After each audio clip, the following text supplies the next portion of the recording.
Hello दोस्तों, स्वागत है आप सभी। मेरा नाम है मनीष उपाध्याय और मैं यहाँ पे आपके साथ रहूँगा। ये जो भी हमारा पूरा का पूरा सिलेबस है साइंस यूपीएससी के अकॉर्डिंग, इवन स्टेट पीसीएस को भी हम कंसीडर करके चलेंगे। बट मेन फोकस हमारा रहेगा यूपीएससी पर। उसी टाइप के क्वेश्चंस की भी हम बात करेंगे। देखो, हम किस तरह से पढ़ेंगे। पहले जो चैप्टर होगा उसके चैप्टर की पूरी आउटलाइन देखेंगे। फिर हम चैप्टर के डिटेल में जाएंगे। उसके बाद हम क्या करेंगे, 3 से 4 या 5 क्वेश्चन हम पीवाईक्यू देखें, ताकि हमको एक आइडिया लग सके कि यूपीएससी किस टाइप के क्वेश्चनों को पूछता है और उस तरह के क्वेश्चनों को हैंडल करने के लिए हमको क्या टेक्निक का यूज करना है। हमारा ये जो पूरा का पूरा सिलेबस रहेगा, ये टोटल 10 अध्यायों में डिवाइडेड है। जो बड़े-बड़े अध्याय हैं, या जैसे बात करें कि यहाँ पे क्या किया गया, जैसे हमने स्पेस टेक्नोलॉजी का एक अध्याय बनाया है, इंट्रोडक्शन का एक चैप्टर है। आज जब हम स्टार्ट कर रहे हैं तो इंट्रोडक्शन से ही स्टार्ट करेंगे।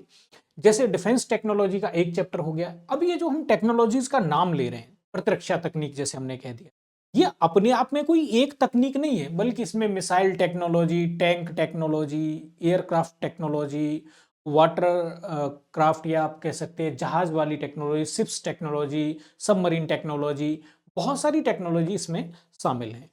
इसके अलावा जैसे मान लीजिए स्वास्थ्य को हमने एक चैप्टर में डाल दिया। इस तरीके से टोटल 9 चैप्टर हैं। 10वें चैप्टर में फिर क्या किया गया है कि बाकी और भी जो भी टेक्नोलॉजी है, जिनका लगातार लगातार एडवांसमेंट होता चला जा रहा है, जिनका लगातार विकास हो रहा है, फिर वो छोटे छोटे सेक्शंस में है, उनको हमने क्या कर दिया है, इमर्जिंग टेक्नोलॉजी नाम से स्पेशल चैप्टर बना दिया है। इमर्जिंग टेक्नोलॉजी में जैसे हम बात कर सकते हैं कि भाई, जैसे मान लीजिए क्रिप्टो करेंसी हो गया, या मान लीजिए नैनो टेक्नोलॉजी हो गया, लाइट से बेस्ड जो टेक्नोलॉजी है, जैसे स्क्रीन वगैरह से रिलेटेड, डिस्प्ले वगैरह से रिलेटेड, वो सबको एक में डाल दिया। ब्लॉकचेन टेक्नोलॉजी हो गया, वो सब एक में डाल दिया है।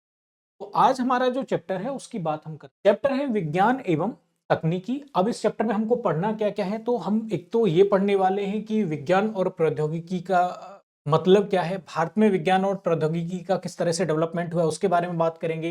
भारत के जो वैज्ञानिक हैं उनकी बात करेंगे। भारत में विज्ञान से रिलेटेड जो पुरस्कार हैं उनके बारे में बात करेंगे। अंतर्राष्ट्रीय पुरस्कारों के बारे में थोड़ी सी बात करेंगे। भारतीय विज्ञान नीति के बारे में थोड़ी सी बात करेंगे। अब थोड़ी-थोड़ी बात करने के लिए हम क्यों कह रहे हैं? क्योंकि देखो, इस चैप्टर से जो क्वेश्चन बनते हैं वो आप देखेंगे पीवाईक्यू को एनालाइज करके, तो वो बनते हैं जो करंट में जो योजनाएँ रही होती हैं, नॉर्मली उनको मिला कर के बनते हैं। तो हमको स्टैटिक पोर्शन पढ़ना इसलिए है क्योंकि स्टार्टिंग इंट्रोडक्शन से होती है तो ज़्यादा बेटर होता है। बट फिर भी अगर हम यहाँ पे बात देखना चाहें, तो ये जो टॉपिक हैं ये अगर करंट के साथ लिंक होते हैं तो क्वेश्चन बनने की पॉसिबिलिटी होती है, अदरवाइज़ डायरेक्ट क्वेश्चन नहीं बनता यहाँ। बाकी की टेक्नोलॉजी जैसे आईसीटी वाला चैप्टर है, इंफॉर्मेशन एंड कम्युनिकेशन टेक, वहाँ से हर बार 2 क्वेश्चन आपको मिल जाएँगे, मिनिमम 2 क्वेश्चन। आप जब हेल्थ की बात करेंगे वहाँ से आपको क्वेश्चन मिल जाएगा, बायोटेक्नोलॉजी से क्वेश्चन आता ही आता है। कुछ से सेक्शन ऐसे हैं डिफेंस, और अगर हम स्पेस की बात करें ये भी काफ़ी ज़्यादा है। स्टेट पीसीएस में अगर जैसे देखें तो नैनो टेक्नोलॉजी वाला छोटा-सा ही टॉपिक है, लेकिन बीपीएससी में देखेंगे तो मेंस में वहाँ का बड़ा फेवरेट टॉपिक है। 1 साल छोड़ के दूसरे साल वहाँ से आता ही अल्टरनेट फॉर्म में आता ही आता है नैनो टेक। बहुत सारी ऐसे फील्ड हैं। इस वाले चैप्टर का वैसे देखा जाए तो पीटी में क्वेश्चन बनते भी हैं, लेकिन नॉर्मली जैसे कोई साइंटिस्ट है, उसकी डेथ को 50 साल हो गए, 75 साल हो रहे हैं, या उसको कोई नोबेल वगैरह मिला है, तो उससे रिलेटेड कोई अगर मान लीजिए कोई खास इवेंट है, या साइंटिस्ट को कोई प्राइज़ वगैरह मिला है, तो उस केस में क्वेश्चन बनने के चांस रहते हैं।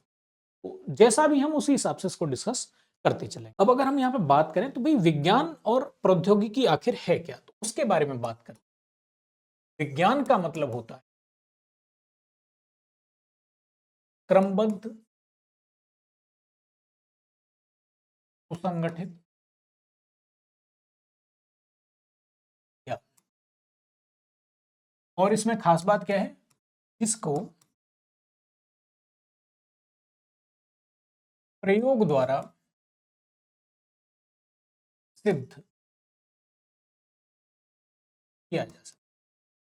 ऐसा कोई भी ज्ञान जिसको आप एक्सपेरिमेंट के थ्रू प्रूव कर सकें, वो सब क्या होगा? विज्ञान होगा। जैसे अगर मान लीजिए आपसे कहा जाए कि भाई एक लैक्टोबैसिलस बैक्टीरिया है, और वो क्या करता है, कैसीन को पैरा कैसीन में कन्वर्ट कर देता है। अब ये बात मैंने आपको बोली, आपने क्या किया, आपने घर पे दूध लिया और उसमें लैक्टोबैसिलस बैक्टीरिया अर्थात दही, जामन जिसको कहते हैं, वो डाल दिया। ये पूरे के पूरे दूध को क्या कर देगा?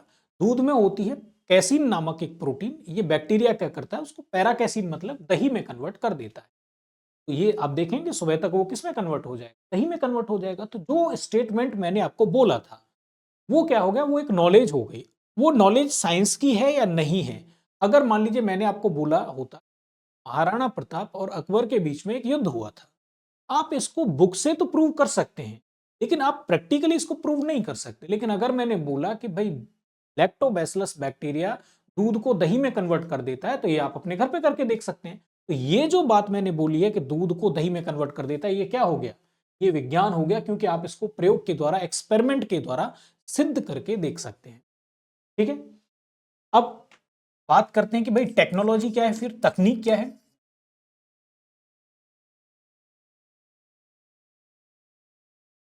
टेक्नोलॉजी,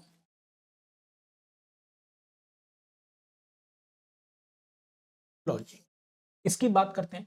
देखो एक तो ये हो गया, अब ये क्या है, ये सैद्धांतिक है। अब ये किताबी ज्ञान है, लिखा हुआ है। जब उस लिखे हुए को पढ़ करके आप रियल लाइफ में कुछ करते हो तो वो क्या हो जाता है, टेक्नोलॉजी हो जाती है। विज्ञान के सिद्धांतों का प्रयोग कर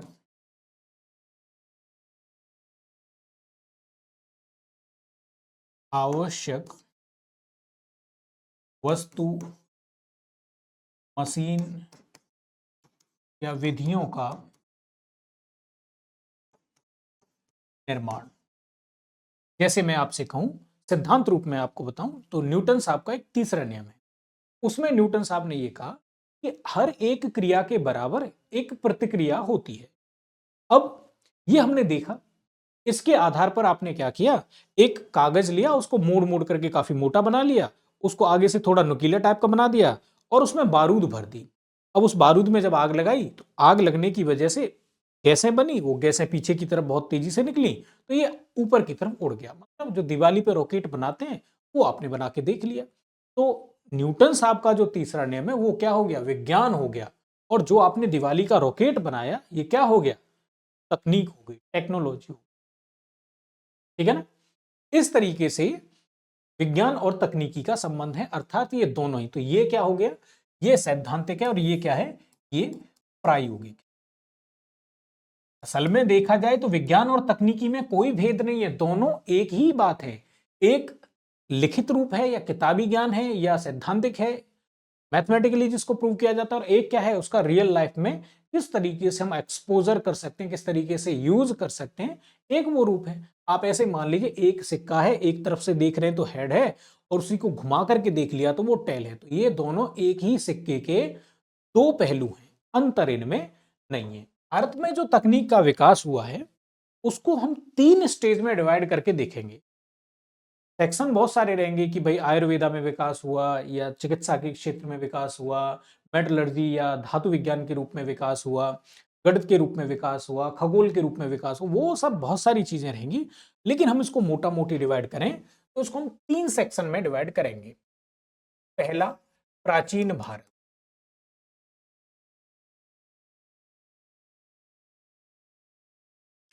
दूसरा, मध्यकालीन।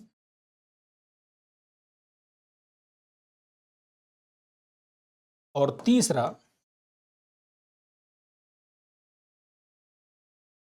आधुनिक। प्राचीन काल में जो भारत की वैज्ञानिक उपलब्धियां हैं, विज्ञान के क्षेत्र में काफी उन्नत। वजह, बहुत सारे एक्सपेरिमेंट उस टाइम पे हुए। जैसे हम बात कर सकते हैं एग्जाम्पल के लिए आर्यभट्ट। हम मानते हैं कि भाई इन्होंने क्या बताया कि पृथ्वी गोल है, इन्होंने ये बताया, पाई का मान कैलकुलेट करके बताया। तो गणित के फील्ड में भी इन्होंने बहुत सारी रिसर्च करी। इन्होंने सूर्य ग्रहण, चंद्र ग्रहण के बारे में भी ठीक ठीक हमको बताया। इन्होंने ये भी बताया कि पृथ्वी जो है वो 365.25 दिन में अपनी परिक्रमा करती है, या 365 दिन में अपनी परिक्रमा करती है। बहुत सारे इनका योगदान रहा। इसके अलावा जैसे लीलावती, आर्यभट्टियम, इस तरह से बहुत सारी बुक्स भी हैं उस टाइम की फेमस हैं, जो गणित और विज्ञान के क्षेत्र में काफी ज्यादा मायने रखती हैं, खगोल के क्षेत्र में काफी ज्यादा मायने रखती हैं। आयुर्वेद के फील्ड में भी हम बात कर सकते हैं। एग्जाम्पल के लिए हम प्राचीन भारत की अगर हम बात करें तो हम चरक की बात कर सकते हैं, चरक की बात कर सकते हैं, सुश्रुत की बात कर सकते हैं, धन्वंतरी की बात कर सकते हैं। बहुत सारे ऐसे हैं जिनकी हम बात कर सकते हैं। हम नागार्जुन की बात कर सकते हैं, नागार्जुन की बात कर सकते हैं जिन्होंने केमिकेटिंग या केमिस्ट्री के फील्ड में बहुत कुछ किया है, या कहिए कि धातु और रसायन के फील्ड में इन्होंने बहुत सारा काम किया है। धन्वंतरी सुश्रुत और चरक की बात करें तो इन्होंने आयुर्वेद के फील्ड में बहुत सारा काम किया है। कैसे आंखों की सर्जरी होगी, प्लास्टिक सर्जरी कैसे होगी, चिकित्सा के यंत्र कैसे होने चाहिए, ऑपरेशन करने वाले यंत्र कैसे होने चाहिए। आर्यभट्ट की हम बात कर चुके हैं कि भाई किस तरीके से पृथ्वी घूमती है, इस टाइप की बात करेंगे। हमको ऋग्वैदिक काल में भी देखो, एक तो हमको आता है समझ में, जैसे अगर हम बात करें कि भाई यहाँ पे हम उनका भी एग्जाम्पल ले सकते हैं, जैसे कि आप बात करें तो सिंधु सभ्यता,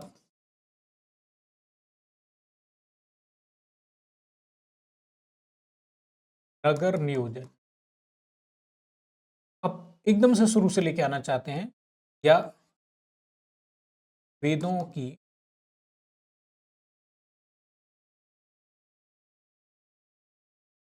हवन कुंड।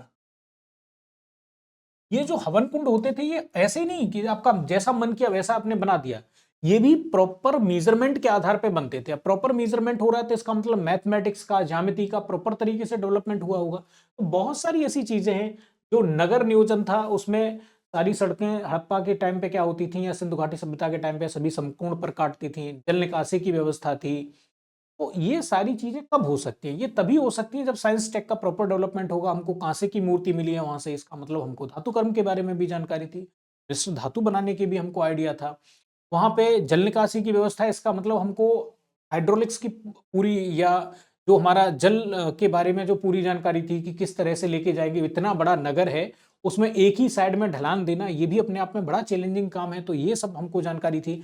आप देखेंगे आज भी वाटर लेवल का जो टेक्निक है, घर में आप अगर फर्श वगैरह हुआ होगा आपके, आपने देखा होगा ना, एक बर्तन में पानी रख देते हैं, एक नली के थ्रू देखते हैं कि हमको ढलान किधर देना है। तो ढलान देने की जानकारी थी, इसका मतलब प्रॉपर मेजरमेंट आता होगा तभी ना ये जानकारी थी।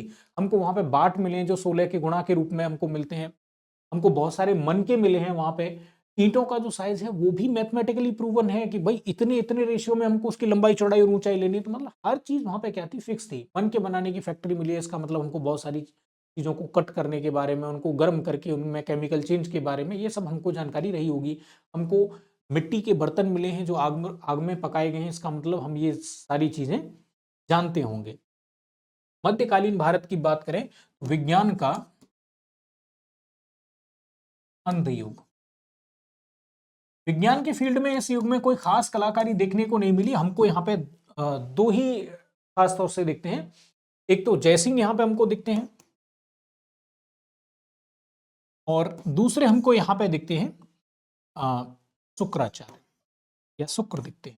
तो हमको यहाँ पे प्रॉपर साइंटिस्ट आप कह सकते हैं दिखते हैं, या साइंस के फील्ड में काम करने वाले। जयसिंह साहब ने क्या किया कि यूरोप से जो ज्यामिति वगैरह से, यूक्लिड की ज्यामिति वगैरह से रिलेटेड बुक्स थी उनको मंगाया, और उनको इंग्लिश या जो भी अदर लैंग्वेजेस में थी हिंदी में ट्रांसलेट कराया। और इन्होंने क्या किया कि 5 इन्होंने वेधशालाएं बनवा दी। तो जगह जगह पे इन्होंने वेधशालाएं बनवा दी। ये जयपुर के शासक थे, तो जो जयपुर सिटी का संस्थापक एक तरीके से इनको माना जाता है। और उन्होंने 5 वेधशालाएं दिल्ली, जयपुर, वाराणसी, उज्जैन और मथुरा में बनवा दी। तो इसके लिए भी जाना जाता है। इन्होंने सूर्य के आधार पर मापन करने के लिए जगह जगह पे जो वेधशालाएं थी वहां पे सूर्य घड़ियों का भी निर्माण करवाया। इन्होंने राम यंत्र नाम से एक यंत्र भी बनाया चीजों को मेजर करने के लिए। इसके अलावा अगर हम शुक्र की बात करें तो देखो, शुक्राचार्य ने क्या किया कि आतिशबाजी से रिलेटेड, या आप कह सकते हैं बारूद से रिलेटेड काफी सारे चीजों का इन्होंने बताया कि भाई केमिस्ट्री में किस तरीके से चीजों को मिलाया जाए, किस तरीके से रसायनों को मिलाया जाए तो विस्फोटक रसायन बन जाते हैं। इस तरह का इन्होंने जिक्र किया। आधुनिक भारत में बात करें तो ये क्या है, पुनरुत्थान,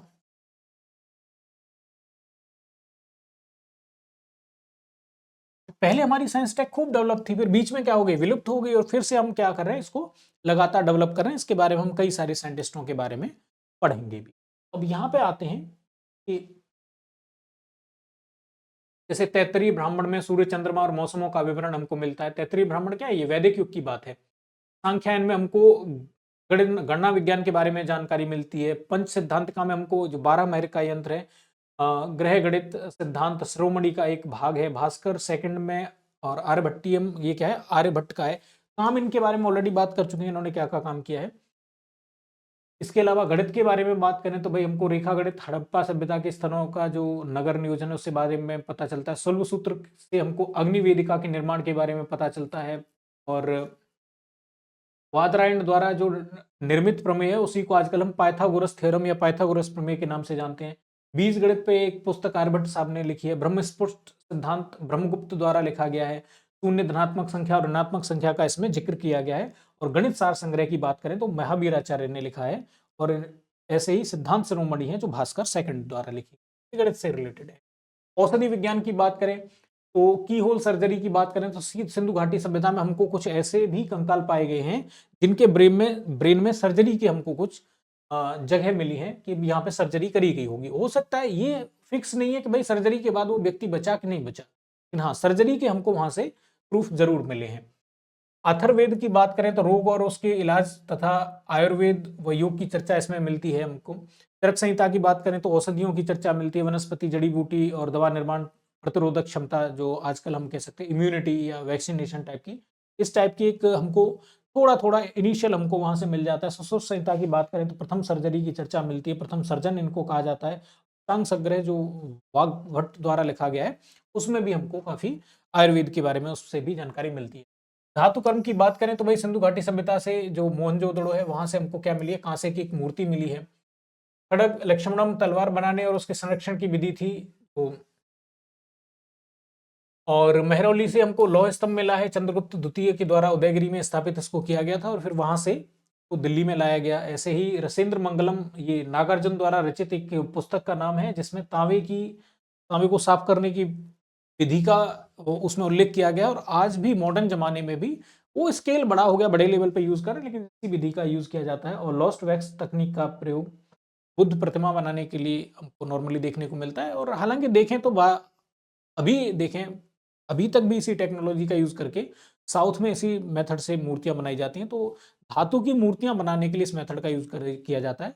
पहले मोम का एक मूर्ति बना ली जाती है, उसके ऊपर फिर सीमेंट या पूरा कंक्रीट या जिस किसी भी मटेरियल का एक पूरा हार्ड या मिट्टी का एक कवर बना दिया जाता है।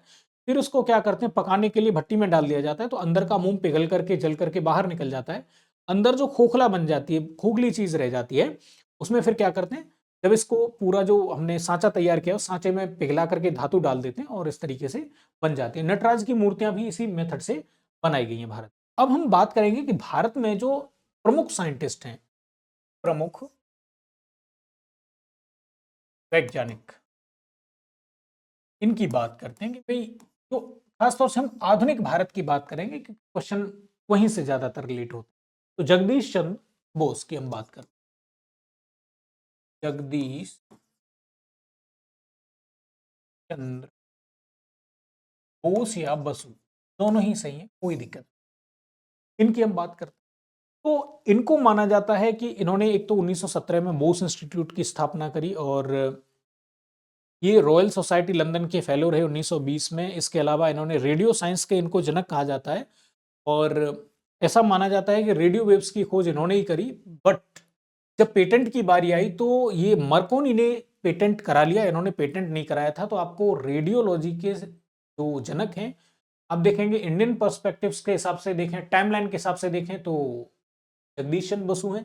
लेकिन अगर आप पेटेंट के हिसाब से देखें, ऑथेंटिक या लीगल तरीके से देखें तो वो कौन है, मार्कोनी साहब। तो डिपेंड करता है कि उन्होंने पेटेंट पहले करा लिया, ये करवा नहीं पाए, तो उस वजह से इन्होंने एक कैस्कोग्राफ नाम का एक यंत्र बनाया। कैस्कोग्राफ, देखिए क्या है, रेडियो विज्ञान के जनक भी कहा जाता है। कैस्कोग्राफ का काम क्या था, तो कैस्कोग्राफ का काम था कि ये पौधों के विकास को ये रिकॉर्ड करता था। पौधों विकास रिकॉर्डिंग, ठीक है। इनको ही ऐसा माना जाता है कि इन्होंने सबसे पहले ये प्रूव किया कि पौधों में भी मनुष्य की तरह जीवन होता है, उनमें भी जान होती है। तरीके से इन्होंने साइंटिफिकली इस चीज़ को प्रूव किया और उस चीज़ को प्रूव किया कैस्कोग्राफ नामक यंत्र के द्वारा।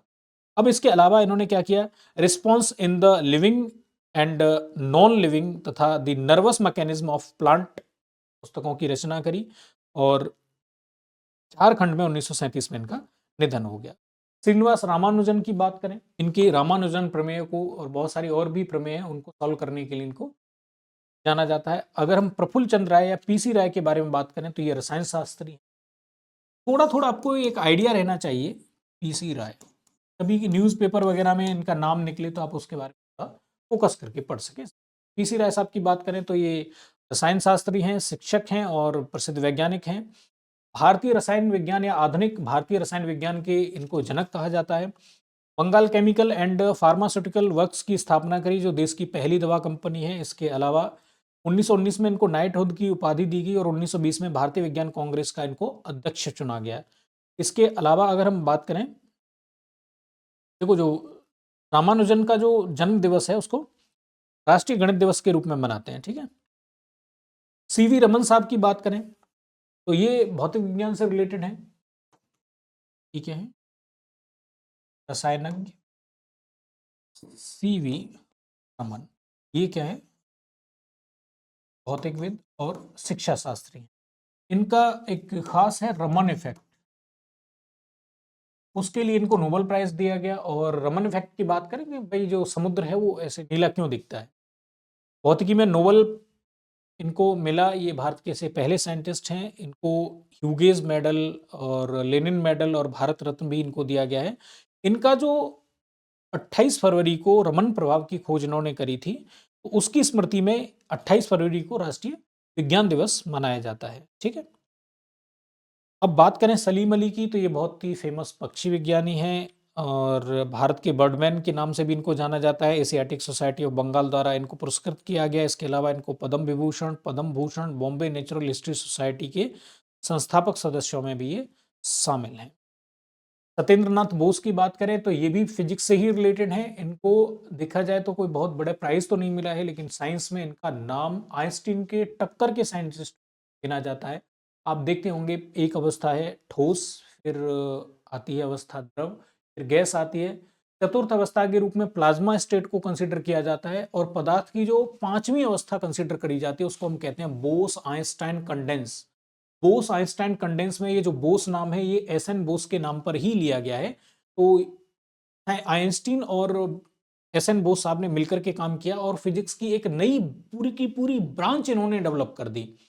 बोसोन पार्टिकल आप सुनते होंगे, जैसे फोटोन है, प्रकाश का जो कण होता है, बोसोन उसको कहा जाता है। ये भी एस एन बोस के नाम के आधार पर ही रखा गया है। आपने हिग्स बोसोन करके नाम सुना होगा जिसको गॉड पार्टिकल कहा जाता है, उसमें भी ये इन्होंने ही उसकी थ्योरी प्रस्तुत करी। और क्वांटम फिजिक्स पे इन्होंने काम किया, बोस आइंस्टाइन सांख्यिकी पे इन्होंने काम किया। और बात करें इनकी तो भौतिकी में नोबेल के लिए इनको नामित तो किया गया लेकिन फिर इनको दिया नहीं गया।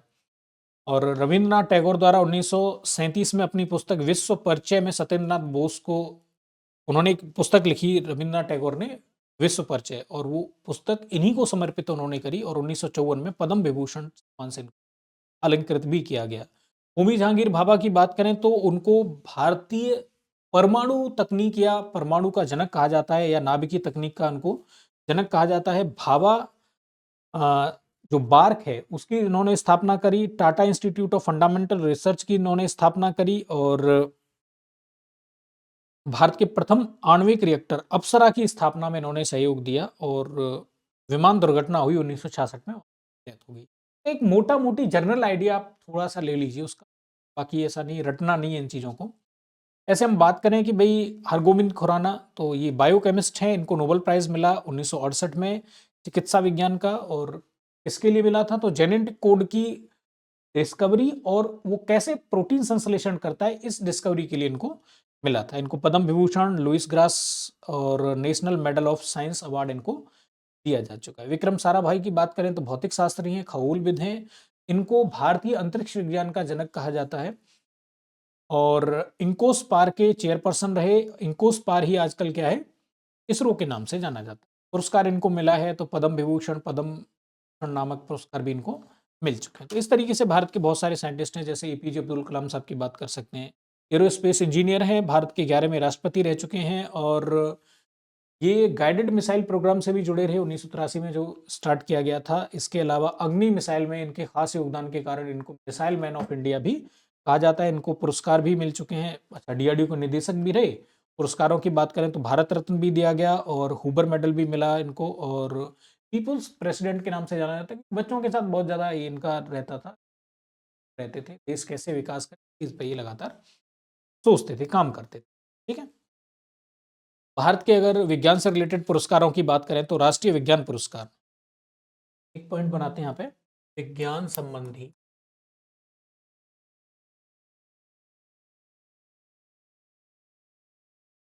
पुरस्कार। इनकी अगर मैं बात करूं आपसे, तो जैसे हम बात कर सकते हैं राष्ट्रीय विज्ञान पुरस्कार,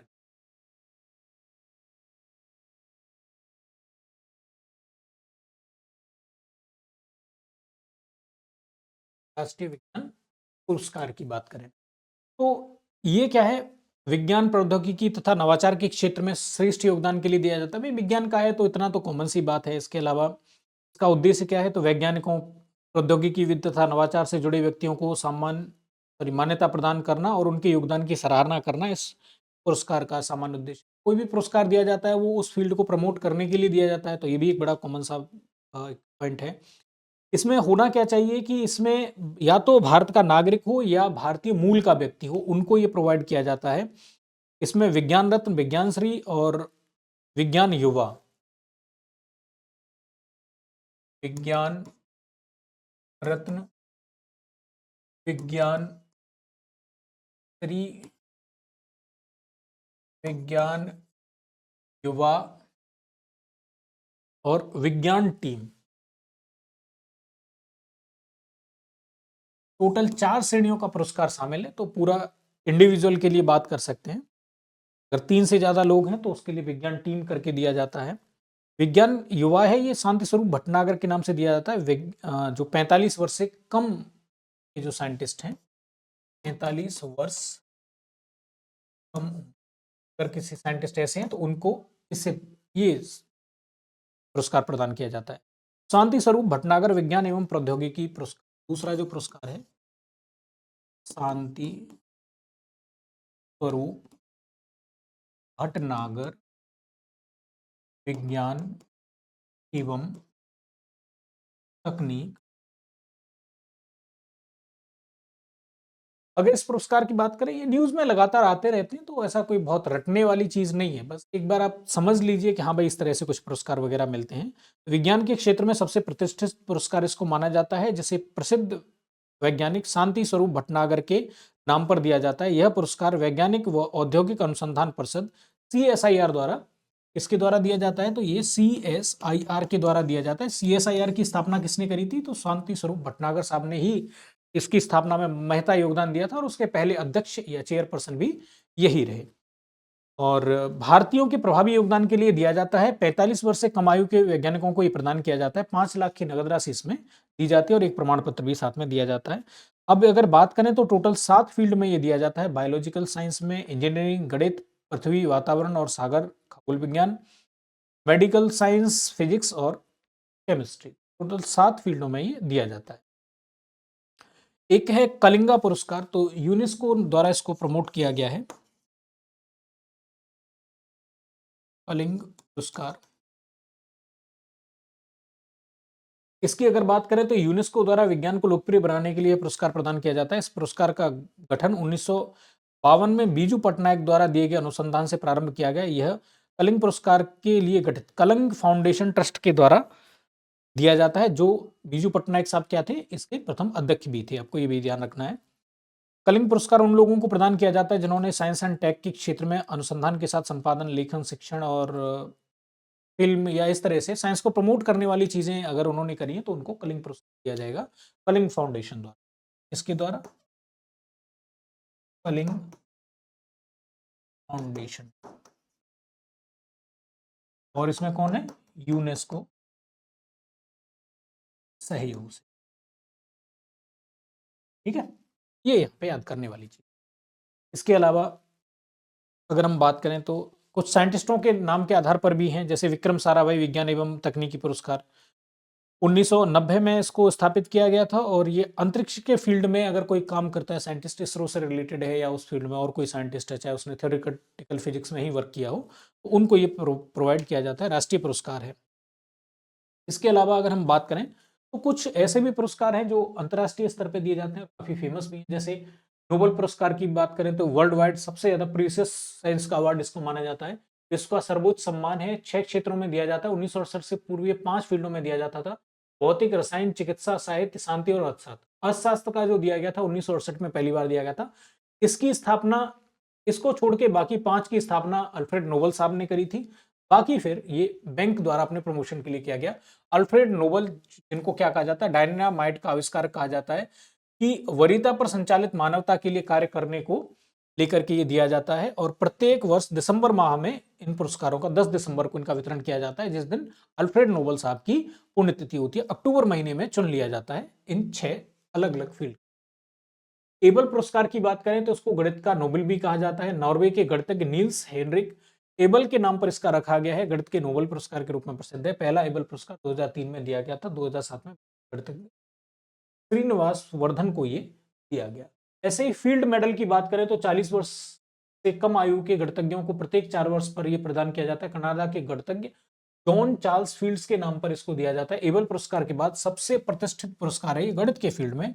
भारतीय प्राप्तकर्ता के बारे में देखिए, जैसे हमने यहाँ पे बात करी थी, 2007 में ये दिया गया था एक भारतीय श्रीनिवासन साहब को। ऐसे यहाँ पे अक्षय वेंकटेश को दिया गया 2018 में, और मंजुल भार्गव भार्गव को दिया गया था ये कब, तो ये दिया गया था 2014 में। हालांकि इंफॉर्मेशन बहुत पुरानी है, लेकिन फिर भी अगर कभी ऐसा आता है, मान लीजिए फील्ड मेडल जब मिलता है तो उस टाइम पे आप इसको याद रखिए, 4 साल बाद दिया जाता है। जिस साल मिले तो ये 2 नाम आप और याद रख सकते हैं। ठीक है, अब अगर हम बात करें कि भाई भारत में विज्ञान की क्या नीति रही है, उसकी बात कर लेते हैं। भारत में विज्ञान नीति की बात करें तो 1958 से हमारा ये स्टार्ट हुआ, भारत की पहली वैज्ञानिक नीति का आरंभ हुआ। 58 भारत की पहली विज्ञान, ये भी फैक्चुअल डाटा है, ये बहुत ज़्यादा एग्जाम के पॉइंट ऑफ व्यू से लाभदायक नहीं है, लेकिन फिर भी हमको जानकारी होनी चाहिए। देखो ये इस तरह का डाटा है, डायरेक्ट क्वेश्चन आने के चांस कम है, लेकिन ये आपको हेल्प कहाँ करेगा, तो ये हेल्प करेगा, कई बार हमको चीज़ों को एलिमिनेट करने की जरूरत पड़ती है, तो एलिमिनेशन में ये आपको हेल्प करेगा। कई बार क्या होता है, हम डायरेक्ट क्वेश्चन को सॉल्व नहीं कर पाते, और यूपीएससी में तो ऐसा बहुत ही होता है। आप खूब पढ़ लीजिए, तब भी कितना भी जिसने टॉप किया हो उससे भी आप पूछिए, 40% से ज़्यादा क्वेश्चनों को डायरेक्ट नॉलेज के बेस पे सॉल्व नहीं कर सकते। फिर क्या करते हैं, वो एलिमिनेशन का यूज करते हैं। कई बार जो डायरेक्ट इन्फॉर्मेशन नहीं होती, इनडायरेक्टली वो एक तरीके से कह सकते हैं चीजों को कोरिलेट करने की कोशिश करते हैं, तो वहां पे ये डाटा काम आ सकता है। फिर 1983 में भारतीय नीति दस्तावेज जारी किया गया, और 2003 में नई विज्ञान एवं प्रौद्योगिकी तकनीक जारी करी गई। फिर 2010 से 20 में नवाचार के दशक के रूप में भारत सरकार द्वारा चिन्हित किया गया, और 2013 में विज्ञान प्रौद्योगिकी व नवाचार नीति लाई गई। और बात करें तो इसी के साथ ही क्या किया गया, राष्ट्रीय विकास बोर्ड या प्रौद्योगिकी विकास बोर्ड का भी गठन किया गया। सांविधिक निकाय के रूप में 1996 में इसका गठन किया गया। स्वदेशी है, और स्थानीय तकनीकी को की अगर हम बात करें, जो तकनीकी लोग हैं या तकनीकी को बढ़ाने वाले टेक्नोक्रेट्स हैं, उन लोगों को प्रमोट करने के लिए नई नई तकनीकियों का विकास हो सके, उसके लिए इसका विकास किया गया है। और अगर राष्ट्रीय प्रौद्योगिकी दिवस की बात करें तो मई में ये मनाया जाता है। और किस वजह से, तो भाई इस वजह से क्योंकि हमने उस टाइम पे क्या किया था, हमने पोखरण सेकंड किया था। फिर 2018 में प्रधानमंत्री विज्ञान प्रौद्योगिकी और नवाचार सलाह परिषद का गठन हुआ। इस तरीके से इसमें बहुत सारी डेट्स हैं। उसके आधार पे बात करें, 2023 में अनुसंधान नेशनल रिसर्च फाउंडेशन अधिनियम,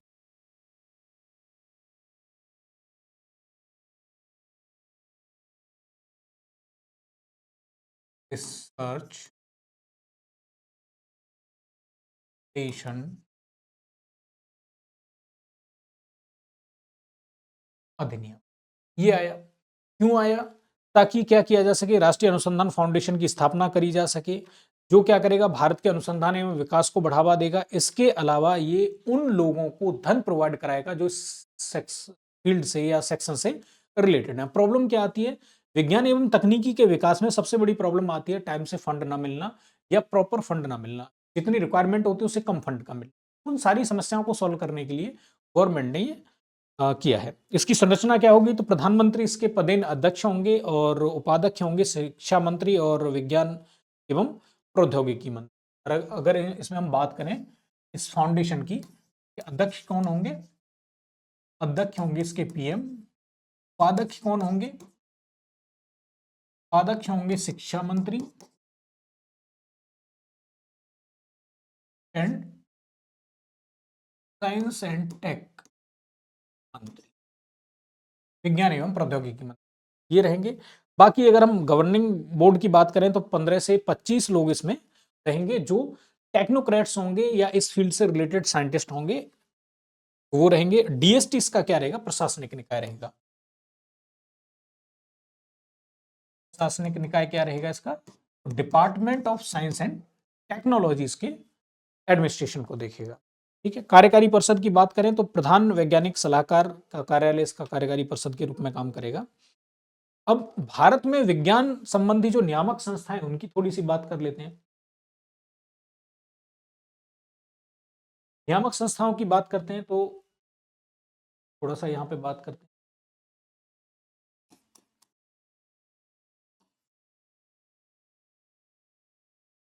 हैं। टेक नियामक, इनकी अगर हम बात करें तो जैसे हम बात करें यहाँ पे तो विज्ञान एवं प्रौद्योगिकी विभाग DST, department of science and technology, इसकी अगर बात करें तो 1971 में इसकी स्थापना हुई।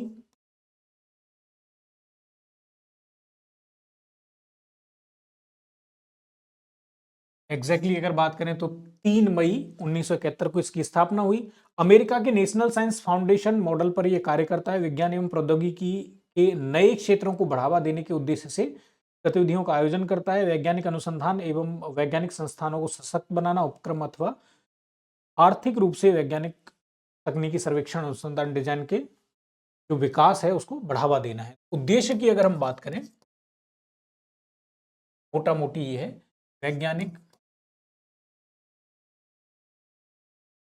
परिदृश्य बढ़ावा,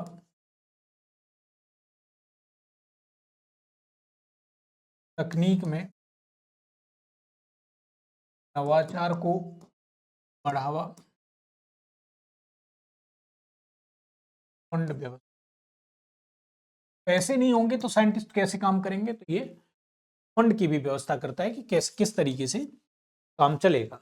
दूसरा है वैज्ञानिक एवं अनुसंधान परिषद CSIR की बात करते हैं।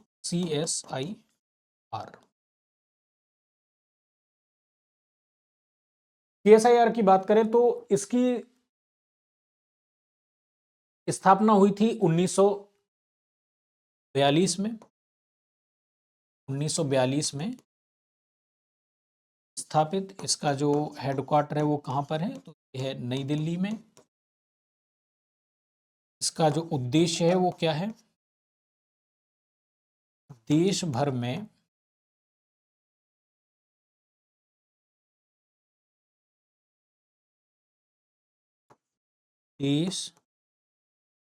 में वैज्ञानिक दृश्य, इसके पास क्या है? लेबोरेटरी, ये क्या है? लैब्स बनाता है और लैब्स के आधार पर ये लगातार साइंटिस्टों को अपने साथ जोड़ता है। आपने देखा होगा कि 2 तरह की स्कॉलरशिप प्रोवाइड करी जाती है मेनली। एक है आप देखेंगे यूजीसी नेट करके होता है, तो जो ह्यूमैनिटीज हैं उनके लिए नॉर्मली यूजीसी कंडक्ट कराता है, जैसे नेट जो परीक्षा है। ऐसे ही करके नेट और जेआरएफ की परीक्षा जो साइंस स्ट्रीम है, चाहे फिजिक्स हो, केमिस्ट्री हो, मैथमेटिक्स हो, बायोलॉजी हो, उनके लिए कंडक्ट कराता है CSIR। और उनके लिए जो फेलोशिप होती है, जो जेआरएफ की फेलोशिप होती है, ह्यूमैनिटीज में रिसर्च करने के लिए, PhD करने के लिए फेलोशिप मिलती है यूजीसी की तरफ से, और साइंस स्ट्रीम में मिलती है सीएसआईआर की तरफ। टोटल क्या करता है, लगातार साइंस के जो रिलेटेड चीज़ें हैं उनको बढ़ाता है। इसी तरह से एक है हमारे पास Science and Engineering Research board,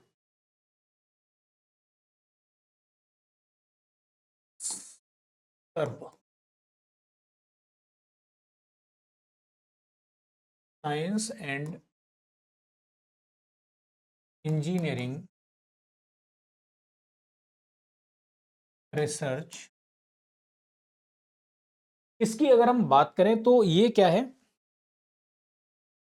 2009 में इसको स्थापित किया गया है।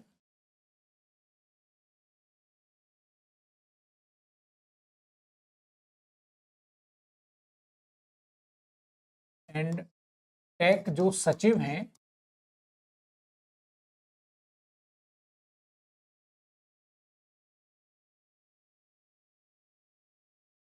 वो क्या है, इसके अध्यक्ष हो। ठीक है, अब जैसा नाम से आपको पता चला इसका उद्देश्य क्या होगा, तो आधारभूत अनुसंधान को बढ़ावा देना और अनुसंधानों के वित्तीय सहयोग में हेल्प करना है। इसी तरह से अगर हम देखें तो अब इसमें बहुत सारी और भी चीजें हैं, तमाम सारे और भी बोर्ड हैं, जैसे हमने यहाँ पे इसरो की बात नहीं करी है, डीआरडीओ की बात नहीं करी है, हमने स्पेस आयोग की बात नहीं की। इसलिए क्योंकि जो इनके रिलेटिव चैप्टर होंगे, जब डिफेंस पढ़ेंगे डीआरडीओ की बात हो जाएगी, हम जब स्पेस पढ़ेंगे तो इसरो हो गया या हमारा स्पेस कमीशन हो गया, उसकी बात वहां पे हो जाएगी।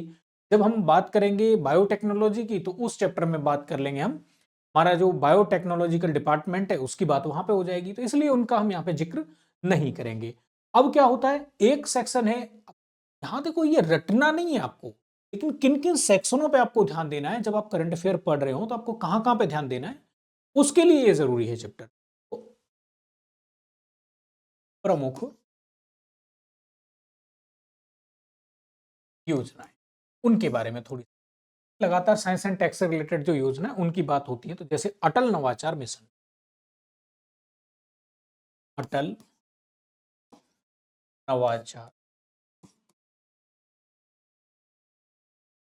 अटल नवाचार मिशन अब काफी पुराना हो चुका है हालांकि योजना, लेकिन फिर भी केंद्र सरकार के द्वारा इसको स्टार्ट किया गया है। देश में नवाचार और उद्यमता को बढ़ाने के लिए एक महत्वपूर्ण पटल के रूप में इसकी स्टार्टिंग करी गई है।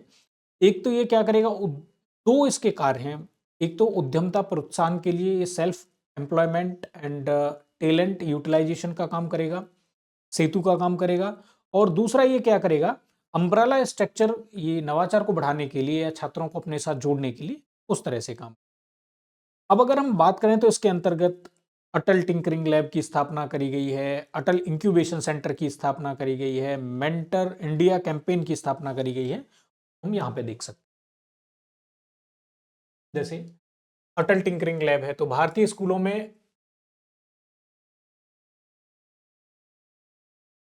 समस्या समाधान के लिए विकसित अटल इंक्यूबेशन सेंटर है ये। इनकी बात करें तो ये क्या है, विश्व स्तर, ये क्या है, लैब है। तो अब बच्चे जब लैब में जाएंगे, उसमें कुछ काम करेंगे, भाई कुछ गलत करें सही करें, साइंस में इंटरेस्ट कैसे डेवलप होगा। अब आपने अगर मान लीजिए कि 10th क्लास तक 12th क्लास तक कभी देखा नहीं साइंस की लैब, फिर आपसे कहा जाए कि चलो भाई पीएचडी कर लो साइंस में, या बीटेक कर लीजिए, या बीएससी कर लीजिए, या साइंस का कोई और चीज है वो कर लीजिए, एमसीए कर लीजिए, बीसीए कर लीजिए, कुछ ऐसे आपको बोला गया। आपका जब इंटरेस्ट ही नहीं, आपने उसको देखा ही नहीं, तो आप उस चीज को कैसे कर पाएंगे। तो बच्चे का डेवलपमेंट है, अगर शुरुआत से ही उसको साइंस की चीजों में इन्वॉल्व करके रखा जाएगा तब उसका इंटरेस्ट डेवलप होगा, तब जाके साइंटिस्ट डेवलप हो पाएंगे आगे चल के। अगर हमने 10th तक बच्चे को साइंस दिखाई नहीं और फिर हम कहें कि भाई भारत में तो साइंटिस्ट ही नहीं होते, साइंटिस्ट इसलिए नहीं होते क्योंकि हमारे पास लेबोरेटरी की सुविधा नहीं है, बच्चों को कुछ हम नया करके दिखाने की हमारे पास सुविधा नहीं है, इसलिए कम साइंटिस्ट डेवलप हो रहे हैं। इंजीनियर हमारे यहाँ खूब डेवलप होते हैं, क्यों, क्योंकि हमारे आईआईटी जैसे संस्थान है, एक कंपटीशन रहता है कि अगर कोई आईआईटी क्वालिफाई कर लेगा, उसके लिए बीटेक वाला टेस्ट क्वालिफाई कर लेगा, इनमें और भी बहुत सारे कोर्स होते हैं, ह्यूमैनिटी वाले भी होते हैं, पीएचडी भी होते हैं, आर्ट वाले भी हैं, लोग बहुत सारी चीजें करते हैं। पर बीटेक वाला जो कोर्स है अगर उसको कोई क्वालिफाई कर लेगा तो भाई अपने आप में ये ब्रांड बन गया। सोसाइटी ने उस चीज को एक्सेप्ट कर रखा है, तो देखेंगे भारत में इंजीनियर भर भर के हैं। आईआईटी में नहीं हो पाता फिर वो एनआईटी में लेते हैं, एनआईटी में भी नहीं हो पाता तो स्टेट यूनिवर्सिटीज में लेते हैं, वहां भी नहीं हो पाता है तो वो प्राइवेट स्कूलों में लेते हैं। इस तरीके से एकदम माहौल बना हुआ है ना। यही हमारे यहाँ पे एमबीबीएस का है, तो हमारे यहाँ पे एमबीबीएस डॉक्टर्स आपको खूब सारे मिल जाएंगे, इंजीनियर्स बहुत सारे मिल जाएंगे। साइंटिस्ट कम है, वजह यह है कि बच्चे उस तरह से चीजों को नहीं लेते हैं। भाई हमने आईआईटी के लिए जो पैटर्न बना रखा है उसमें क्या है, वो रटने वाली विधि पर आधारित है। जो जितना रट जाएगा, जो जितना अच्छा स्कोर कर जाएगा, क्रिटिकल थिंकिंग का हम बच्चों में डेवलपमेंट कर नहीं पा रहे। अगर बच्चे बुक से ज्यादा पढ़ेंगे तो इंजीनियर्स बनेंगे, अगर वही लैब में ज्यादा वर्क करेंगे तो वो साइंटिस्ट बनेंगे। लैब हमारे यहाँ थी नहीं, तो इसलिए इसमें क्या किया गया, अटल टिंकरिंग लैब स्थापित करी। इसके अलावा अटल इंक्यूबेशन सेंटर की बात करें तो विश्व स्तर पर स्टार्टअप को बढ़ावा देना और इंक्यूबेशन मॉडल में एक नया आयाम जोड़ना। अरे भाई, अगर मान लीजिए साइंस से लोग नए नए स्टार्टअप स्टार्ट कर पाएंगे और उसको अगर वो प्रॉपर सस्टेन कर पाए, बेनिफिट कमा पाए, बहुत सारे लोग इस डायरेक्शन में आएंगे। इस डायरेक्शन में आएंगे तो नए नए लोगों को अपने साथ जोड़ेंगे, तो पूरा का पूरा सोसाइटी में एक साइंस का माहौल क्रिएट होगा। इसके अलावा मेंटर इंडिया कैंपेन मिशन की सभी पहलों का समर्थन करने के लिए विभिन्न संस्थानों के सहयोग प्राप्त करने के लिए किया गया है। इसके अलावा इसमें क्या किया गया, अटल न्यू इंडिया चैलेंज भी स्टार्ट किया गया है। ये क्या है, उत्पाद नवाचारों को बढ़ावा देना और सभी मंत्रालयों के अनुरूप बनाना। और इसमें क्या प्रोग्राम स्टार्ट किया गया है, तो लघु उद्यमों हेतु अटल अनुसंधान एवं नवाचार अराइज करके एक प्रोग्राम स्टार्ट किया गया है। सूक्ष्म लघु एवं मध्यम उद्योगों में नवाचार एवं अनुसंधान को प्रोत्साहन करना इस अराइज प्रोग्राम का काम है। अराइज प्रोग्राम भी किसके अंतर्गत है, तो ये अटल नवाचार मिशन के ही अंतर्गत इसको लिया गया है।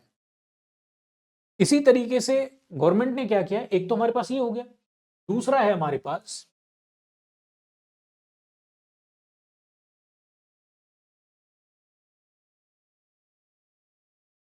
स्वयं। स्वयं का क्या काम है, तो ये है study waves of acting learning for young aspiring minds.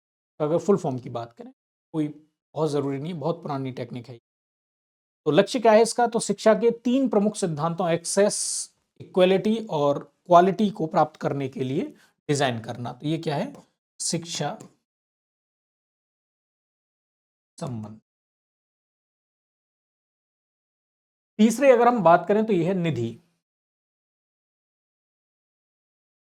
Nidhi programme की अगर हम बात करें तो ये क्या है, भारत में उद्यमशीलता को बढ़ावा देने के लिए निधि, नवाचार, विकास और उपयोग के लिए राष्ट्रीय पहल की शुरुआत करी गई है। इसका काम क्या है, उद्यमशीलता,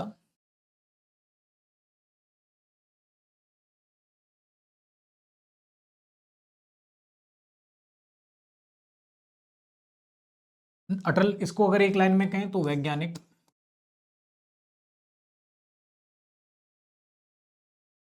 परिदृश्य को बढ़ावा। देखो, वैज्ञानिक परिदृश्य हम बार बार वर्ड यूज करें ना, इसका मतलब होता है नए नए बच्चे साइंस के साथ जुड़े, समाज में विज्ञान का प्रसार हो, उसको हम क्या कहते हैं, वैज्ञानिक परिदृश्य को बढ़ावा। ठीक है, ये अगर आप देखेंगे तो ये हमारे मूल कर्तव्य में भी इस चीज को शामिल किया गया है। ठीक है, अब इसी तरीके से एक है किरण। किरण का है पोषण के माध्यम से अनुसंधान उन्नति में ज्ञान समावेश के माध्यम से महिलाओं को प्रोत्साहित करने का उद्देश्य है। डीएसटी द्वारा आरंभ अग्रणी पहल है और इसमें 25 से 27 आयु वर्ग की महिलाओं को 35 से 55 हजार रुपए तक की फेलोशिप प्रदान करी जाती है। तो किरण का मतलब क्या है,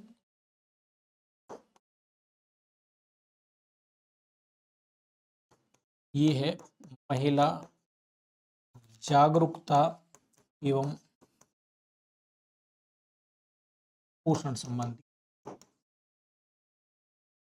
पुरानी योजनाएं हैं इसलिए इतना ही आप याद रख लीजिए, वो काफी है। नई योजनाएं हैं तो उसको थोड़ा डिटेल में आप याद करिए, बनने का चांस ज्यादा रहता है। पुरानी है तो कोई एक स्टेटमेंट यहां से बन सकता है। इसी तरीके से इंस्पायर अवार्ड भी दिया जाता है, इम्प्रिंट करके आईआईटी और एनआईटी, उसके लिए एक मिशन स्टार्ट किया गया है, इम्प्रिंट। आईआईटी एवं एनआईटी द्वारा प्रॉब्लम सॉल्विंग, उसको हम इम्प्रिंट करके बोल रहे हैं। इस तरीके से यहाँ पे बहुत सारी योजनाएं चल रही हैं। अब देखते हैं इसमें और क्या, ये हमने ऑलरेडी कर लिया। देखो इसके क्वेश्चंस देख, क्वेश्चंस की अगर बात करें तो जैसे यहाँ पे क्वेश्चन पूछा गया है आईएएस 2006 में। हालांकि अब अगर आप देखेंगे रिसेंट टाइम पे इस चैप्टर से थोड़े कम चांस बन रहे हैं। जो जब से सीसेट लागू हुआ है तब से इस टाइप के क्वेश्चन बनने की साइंस एंड टेक से कम चांसेस हो गए। इसलिए मैं आपको बार बार बोल रहा हूँ कि पुरानी योजनाओं पर आप ज्यादा ध्यान मत दीजिए। जो डिपार्टमेंट्स हैं वहाँ से भी कभी क्वेश्चन कोई ऐसा खास बनता नहीं है, तो उस पे भी बहुत फोकस करने की ज़रूरत नहीं है। करंट से रिलेटेड आपको टाइमलाइन थोड़ा पता रहनी चाहिए और करंट से आप उसको लिंक कर पाएँ, वो थोड़ा-सा आइडिया रहना चाहिए। इसलिए ये चैप्टर पढ़ना ज़रूरी है। अब देखेंगे ये कह रहे हैं वैज्ञानिक तथा अनुसंधान परिषद, औद्योगिक अनुसंधान परिषद। हमने सीएसआईआर अभी पढ़ा था, तो ये सीएसआईआर के बारे में बात हो रही है। पूछ रहे हैं सीएसआईआर का जो चेयरपर्सन होता है वो कौन होता है? भारत के राष्ट्रपति, भारत के उपराष्ट्रपति, साइंस एंड टेक के केंद्रीय मंत्री और या फिर भारत के प्रधानमंत्री। तो इसके अध्यक्ष कौन होते हैं? भारत के प्राइम मिनिस्टर इसके अध्यक्ष होते हैं। अब हम बात करें कैस्कोग्राफ। अभी हमने जगदीश चंद्र बसु के बारे में पढ़ा था, उनका एक इंस्ट्रूमेंट है। ये कह रहे हैं कैस्कोग्राफ क्या है? तो कह रहे हैं धूप की तीव्रता मापने वाला यंत्र है, पौधों की वृद्धि नापने वाला यंत्र है, ध्वनि की गति नापने वाला यंत्र है, वर्षा की गति नापने वाला यंत्र। तो ये क्या है? पौधों की वृद्धि नापने वाला यंत्र। टाइप 2 के जो क्वेश्चन आते हैं, जैसे टोटल 5 टाइप के क्वेश्चन यूपीएससी पूछता है, तो नॉर्मली इस चैप्टर से 2 ही टाइप के क्वेश्चन बेसिकली पूछे जाते हैं, और भी हम एक टाइप का क्वेश्चन और देखेंगे, तो कम पॉसिबिलिटी है उसकी। सूची फर्स्ट को सूची सेकंड से मिलान करिए, तो ये कह रहे हैं वैज्ञानिक एवं औद्योगिक अनुसंधान परिषद, यहाँ पे ईयर दे रखी है, विज्ञान एवं प्रौद्योगिकी विभाग, फिर कह रहे हैं परमाणु ऊर्जा विभाग और अंतरिक्ष विभाग। अगर हम बात करें वैज्ञानिक एवं अनुसंधान परिषद, औद्योगिक विकास परिषद की, या सीएसआईआर की बात करें, तो सीएसआईआर इसका डेवलपमेंट हुआ था 1942 में। 1942 से मिला दीजिए इसको, ये हो गया 1, ये हो गया 2, ये हो गया 3 और ये हो गया 4। ए मिलना चाहिए 3 के साथ, ए इसमें 3 के साथ नहीं मिलता है और डी में भी 3 के साथ नहीं मिलता है, तो अब हमारे पास ए और सी ऑप्शन बचे। फिर हम बात करते हैं बी की। बी है विज्ञान एवं प्रौद्योगिकी विभाग। विज्ञान एवं प्रौद्योगिकी विभाग की बात करें तो ये बना था 1971 में। अब हमारे पास ये ऑप्शन भी कट गया, तो अब बाकी अगर 2 आपको याद नहीं है तब भी आपका काम बड़े आराम से चल जाएगा। तो कई बार क्या होता है, हमको पूरी की पूरी चीजें रटने की जरूरत नहीं होती, हमारा कुछ इंफॉर्मेशन के साथ ही काम चल जाता है, हम पहुंच जाते हैं सही आंसर। तो दिखने में ये क्वेश्चन बड़े खतरनाक होते हैं, लेकिन होते बड़े ठीक ठाक। अब जैसे यहाँ पे एक सूची 1 को सूची सेकंड से मिलाने के लिए क्वेश्चन है, सीवी रमन साहब, हरगोविंद खुराना और सीएनआर राव साहब। सीएनआर राव साहब, ये क्वेश्चन इसलिए बनता है क्योंकि सीएनआर राव साहब को क्या किया गया था, 2013 में भारत रत्न दिया गया था। तो हालांकि इंफॉर्मेशन पुरानी है, लेकिन क्वेश्चन क्यों बना? क्वेश्चन इसलिए बना कि भाई अगर हम सीवी रमन साहब की बात करें तो सीवी रमन साहब ने रमन इफेक्ट की खोज करी, समुद्र नीला क्यों दिखता है उसकी खोज करी। तो भैया हम ये कह सकते हैं कि वो किससे रिलेटेड है? भौतिक विज्ञान से। अभी हमने थोड़ी देर पहले देखा था। हरगोविंद खुराना साहब की बात करें तो उन्होंने बताया था कि भाई जेनेटिक कोड क्या होता है, मतलब डीएनए का जो इंटरनल स्ट्रक्चर है वो क्या है और उससे प्रोटीन कैसे बनती है, कोई जीन से प्रोटीन कैसे बनता है। ये किससे रिलेटेड हो जाएंगे? ये तो हो जाएंगे जीव विज्ञान से रिलेटेड। सीएनआर राव साहब को केमिस्ट्री में इनको नोबेल प्राइज दिया गया था, क्यों? क्योंकि ये आर्टिफिशियल लीफ पे वर्क कर रहे थे, बहुत सारे और भी ये चीजों पे काम कर रहे थे। तो इस तरीके से ए ऑप्शन हमारा करेक्ट हो जाएगा। नेक्स्ट अगर हम बात करें तो फिफ्थ जो टाइप का क्वेश्चन है वो आते हैं एकाधिक विकल्प चयन आधारित प्रश्न। इनकी हम बात करें, बाकी क्वेश्चन नहीं आते। यहाँ पे कथन कारण वाला क्वेश्चन यहाँ पे नहीं आता है, या जो अभी आप यूपीएससी में देखेंगे 3 सेक्शन में बना करके, 1 मिनट, 3 सेक्शन इस तरीके से बना देता है।